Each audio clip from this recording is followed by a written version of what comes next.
New hires make their debut at this week's school committee meeting. School committee members vote on the FY15 budget, and a new out-of-district student policy will soon take effect at the Barnstable Community Horace Mann Public Charter School. These stories and more on this episode of Barnstable Today. It's Thursday, April 17th, 2014. I'm Sarah Mannel.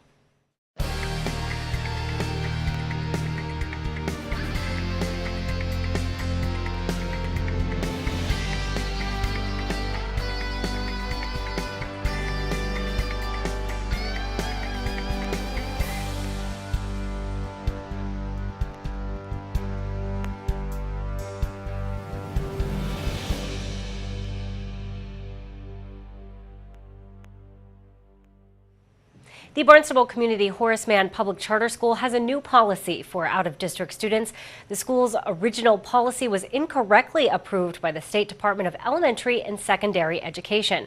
School Committee Chair Margot Weber reviewed the issues at stake during last night's school committee meeting. In the course of the process of renewing the BCH-MCPS charter, it came to light that with DESE's approval, that the charter school, the Horace Mann Charter in town, had been enrolling non-resident students, which is in conflict with the charter law, but as part of their enrollment policy, which DESE had approved in the past and actually was in the process of approving with the renewal. On February 11th, after BCH-MCPS had already completed their basic enrollment efforts for the year, both parties, the district and the charter school, received a letter from Cliff Chong, who is basically the head of the charter office, basically apologizing for having approved this policy, which is in conflict with the charter law, has asked the charter school to submit a revised enrollment policy. But in the meantime, we have those families who have registered in accordance with the then existing enrollment policy for the school, who are kind of in limbo because there were, at the time, 14 students that were about to be told, you can't enroll here. The DESE said that they could accept siblings, out-of-district siblings of students that were already enrolled there. But we still had families in limbo. So Dr. Chakowski and Stephanie Ellis and I have met with Andrea Wood and Elisa Sater and Marilee to try to come to some type of resolution that, with DESE's approval, which we will then have to seek, can take care of the needs of our district students, as well as not leave those families hanging. The committee voted to support the revised policy, which will move the Barnstable residents who are on the school's lottery waitlist up and will move the out-of-district students back on to the waitlist. Vice Chair Stephanie Ellis reminded attendees that this will be a temporary solution. A new policy will be put in place the following school year.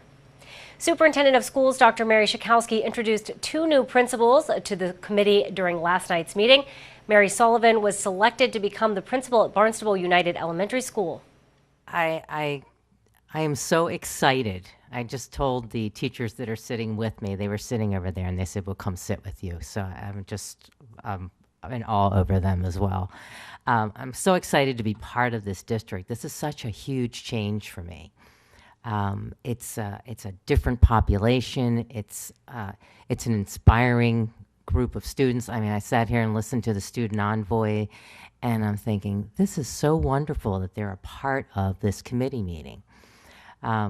Just the content of the meeting alone just kind of blows me away, because it was just, this is just not it has not been in my purview ever. So this is amazing. In terms of my history, I'm a Baltimore girl. We say Balmer if you're from that area. But I pride myself in not speaking Baltimoreese, so I only say that in jest. But I grew up in Baltimore. my family was raised here in New England, moved here 22 years ago, and have spent 20 years in Lawrence, Massachusetts as an educator. 10 years as a fourth grade teacher, 5 years as a reading specialist, and 5 years as an administrator. And I've loved every bit of it.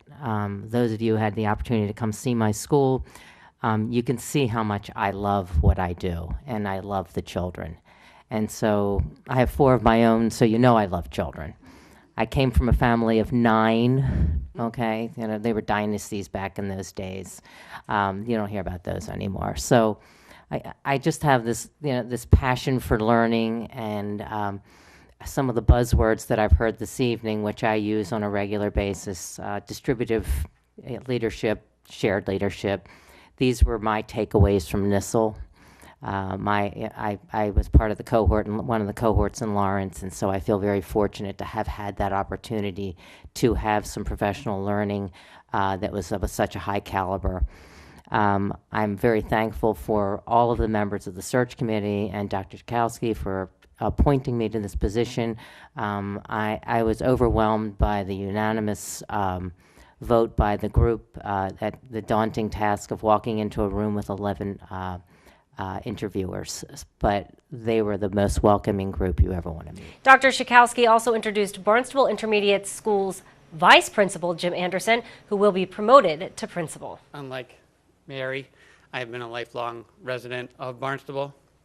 I like to say I began my career as a Barnstable Public School as a 5-year-old, starting BWB Elementary back in 1974. And it's interesting. I really gotta say, I find this appointment to be amazingly cool. That a school that I once attended, I am now principal of. I actually have a teacher on staff who was a teacher at the time that I was a student, and now to be their boss. Payback can be tough sometimes.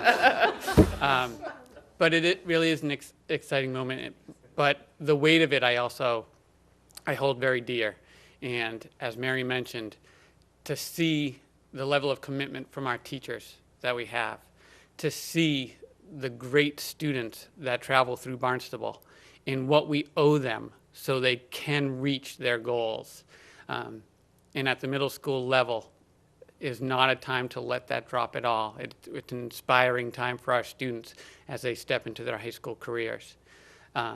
As with 3 children myself, attending Barnstable Public Schools, I'm dedicated to this town, I'm dedicated to education, and I'm really excited to begin this next chapter as of July 1. So thank you very much for this opportunity.